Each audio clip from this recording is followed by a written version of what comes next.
Welcome to Raj news.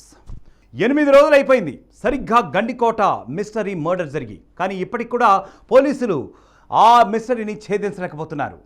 8 రోజులు, సరిగ్గా 8 రోజులు అయిపోయింది. అప్పట్లో కూడా సంచలనంగా కూడా మారింది. ఇప్పటికీ కూడా అసలు ఏం జరిగింది అని చెప్పి పోలీసులు చెప్పలేకపోతున్నారు. ఈ మిస్టరీలో అసలు ఎవరు సూత్రధారులు, ఎవరు పాత్రధారులు అనేటటువంటి విషయం కూడా ఇప్పటికి కూడా తేల్చలేకపోతున్నారు.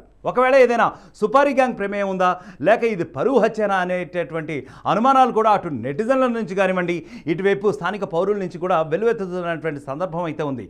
కానీ నిందితులు ఎవరు ఇంకా తేల్చలేకపోతున్నారు పోలీసులు. అయితే ఇందులో కుటుంబ సభ్యులు ఎవరైనా చంపారా అని చెప్పి కూడా కొన్ని రకాలైనటువంటి అనుమానాలు కూడా రేకెత్తాయి. ఎందుకంటే ఆ రోజు రాత్రి అక్కడే గడిపారట అన్న సురేంద్ర అని చెప్పి మనకు తెలుస్తూ ఉంది. అన్నతో పాటు మరొక సోదరుడు, అంటే వైష్ణవి మృతురాలు ఎవరైతే ఉందో ఆమె మరొక సోదరుడు కొండయ్య, వీరిద్దరూ కూడా గండికోటలోనే ఉన్నారట. అసలు ఎందుకున్నారు, ఆ రాత్రి మొత్తం కూడా ఎందుకున్నారు, వైష్ణవ అసలు ఎందుకు హత్యకు గురైంది, ఎవరి ద్వారా హత్యకు గురైంది, ఆ ప్రాంతానికి వచ్చిన 250 వాహనాలు అసలు ఎవరెవరికి చెందినవి, అంత పెద్ద మొత్తంలో కాన్వాయ్ లాగా ఎందుకు వచ్చారు, అసలు ఎవరెవరు అక్కడికి వచ్చారు అనే కోణంలో కూడా ఇప్పుడు సమగ్రంగా దర్యాప్తు జరుపుతున్నారు పోలీసులు. అయితే ఇంతకుముందే అక్కడ డీజీపీ కూడా కొంత నిర్ధారించారు, ఆ అమ్మాయి శారీరకంగా ఏమాత్రం వేధించబడలేదు, అత్యాచారానికి గురి కాబడలేదు.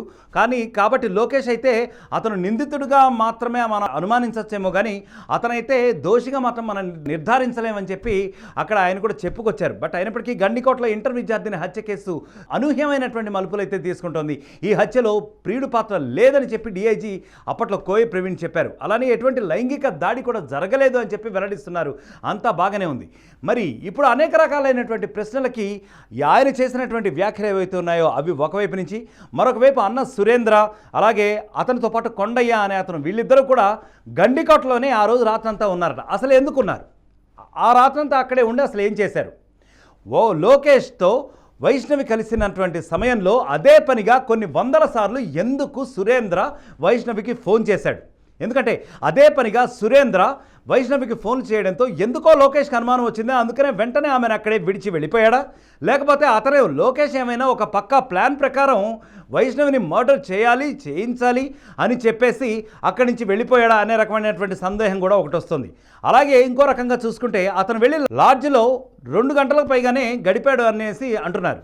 సో అంతసేపు గడిపిన తర్వాత మరి ఆమెపై శారీరకంగా అతనేమి బలవంతానికి పాల్పడ్డా లేదా అని చెప్పి కూడా ఇప్పటిదాకా ఫోరెన్సిక్ రిపోర్ట్స్ అయితే వెల్లడించాయా, లేకపోతే వచ్చినటువంటి ఫారెన్సిక్ రిపోర్ట్స్ ఏమైనట్లు అనేటటువంటి సందేహం కూడా ఇప్పుడు వెలిపించే పరిస్థితి అయితే వస్తుంది. మరి ప్రియుడు లోకేష్ ఆ ప్లేస్కి అసలు ఎందుకు తీసుకెళ్ళిన వాడు ఆ అమ్మాయిని ఒక్కతనే అక్కడ వదిలేసి అసలు ఎందుకు వెళ్ళాడు?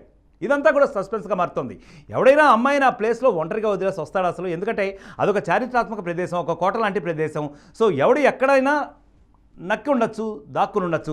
అసలు ఆ అమ్మాయిని రక్షణాత్మక ధోరణితోనే వ్యవహరిస్తే అసలు ఆ అమ్మాయిని అక్కడ ఎందుకు వదిలి వెళ్తాడు? సో బేసిక్గా ఎవరికైనా సరే ప్రేమికుడు అంటే అక్కడ ఉన్నటువంటి ప్లేస్ని బట్టి చూస్తే లోకేష్ పైన అనుమానం వస్తుంది. మరి ఆ అనుమానంతోనే మరి చాలామంది లోకేష్నే ఫస్ట్ అయితే అతనే చంపుంటాడు అని చెప్పి కొంత అనుమానపడ్డారు. ఆ తర్వాత రకరకాలైనటువంటి విభిన్న టర్న్స్ తీసుకుంటూ వస్తుంది. లాడ్జికి తీసుకెళ్ళి గడిపాడు అంటే పోస్ట్ మార్టంలో మరి అసలు ఈ నిజం ఎందుకు బయటపడలేదు? ఇది ఒక రకాలైనటువంటి సందేహం. ఆ తర్వాత రూమ్లో అతను ఉండేసి ఫ్రెండ్స్కి ఎవరికైనా అప్పచెప్పాడా, అంటే అతను యూజ్ చేసేసుకుని ఏమైనా ఫ్రెండ్స్కి అప్పచెప్పాడా? మేబీ తాను ప్రతిఘటించేసరికి ఆ ఫ్రెండ్స్ గ్యాంగ్తో ఎవరైనా చంపుంటారా? ఈ రకమైనటువంటి అనుమానం కూడా ఒకటి వస్తుంది. అసలు ఎందుకు ఈ కేసుని అలా వదిలేస్తున్నారు? 8 రోజులైనా ఎందుకు ఛేదించలేకపోతున్నారు? అసలు ఒక మైనర్ బాలికను హోటల్ రూమ్కి తీసుకెళ్ళటం ఏంటి, అది మాత్రం నేరం కాదా అని చెప్పి ఒక రకమైన సందేహం కూడా వస్తుంది. సో చాలా రకాలైనటువంటి విభిన్నమైనటువంటి సస్పెన్స్ నేపథ్యంలో ఈ గండికోట మర్డర్ మిస్టరీ అనేది మాత్రం ఇప్పుడు సర్వత్రా ఒక ఆసక్తికరమైనటువంటి పరిణామాలు అయితే వెలుగు చూస్తూ ఉంది. ఎందుకంటే 8 రోజులు అయిపోయింది. అప్పట్లో అయితే లోకేష్ ప్రమేయం ఏమాత్రం లేదని చెప్పి అసలు ఘంటాపదంగా డీఐజీ ఎలా చెప్పగలిగారు? ఒకవేళ ఆయన చెప్పగలిగినట్లయితే ఆమె మీద అత్యాచారం లేదు అనడానికి ఫారెన్సిక్ రిపోర్ట్స్ మరి చూపించగలుగుతున్నారా? ఎందుకంటే ఫారెన్సిక్ రిపోర్ట్స్ ఇప్పటిదాకా కూడా బయటికి వెల్లడించే పరిస్థితి అయితే లేకపోయింది.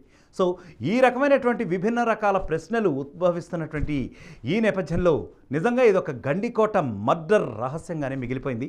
మరి రానున్న టైంలో ఏం జరుగుతుందో చూద్దాం.